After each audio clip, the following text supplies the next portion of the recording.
this week's Parsha, the Torah tells us about the Mishkan and some of its utensils, the traveling sanctuary that the Jewish people carried with them throughout the desert, and even some of the time that they were in Israel. Amongst the different things that were in the Mishkan was something called the Shulchan, the table. On the Shulchan, on the table, was a certain kind of bread called the Lechem HaPanim. And that was made from a kind of mold that shaped the bread into certain shapes, and there was enough bread for the Kohanim to eat a little bit, and with that they would fulfill the mitzvah for eating the Lechem HaPanim.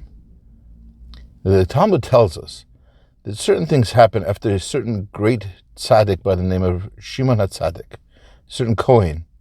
Once he passed away, certain things changed in the world. The Lechem HaPanim, for example, lost a little bit of its flavor, lost a little bit of its freshness. It used to be miraculously flavored, used to be satisfying after even a bite.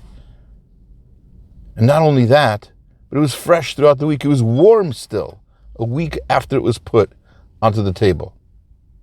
It had that same freshness as if it was just baked. And all of that was gone once Shimon HaTzaddik passed away.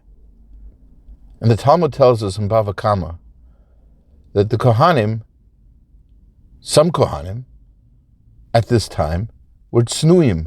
They were modest. And they would refrain from eating this bread, while other Kohanim, they grabbed at the bread and they ate it.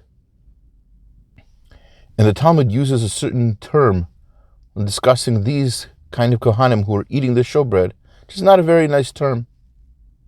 And the question we have to ask ourselves is, why are the Kohanim who are refraining from doing this mitzvah called tznuim, modest, and the ones who are not have this epithet placed upon them? And it's very interesting. The Siftei Chaim by Rabbi Chaim Friedlander explains that we have to remember that although this bread was miraculous, and although there is a mitzvah to eat it, a mitzvah should never be performed to somebody else's detriment. These Kohanim who are tznuim, they're modest, which, by the way, emphasizes again the point that modesty is not in dress, but in behavior. They're tznuim because they realize that although there is a mitzvah, and although there is a great blessing in eating this bread, that shouldn't be on somebody else's account. Nobody else needs to suffer for my performance of a mitzvah. As we go through life, we have many opportunities to do mitzvot. And some of them are awesome and awe-inspiring and famous and important. And the world might make a big deal about it in social media or elsewhere. But we have to remember that if a mitzvah comes at the cost of somebody else, perhaps that's not a mitzvah for me to do. Perhaps another mitzvah is more important. Maybe there won't be a parade for me. Maybe I won't get a championship ring. But nevertheless, the mitzvah is a mitzvah between me and Hashem.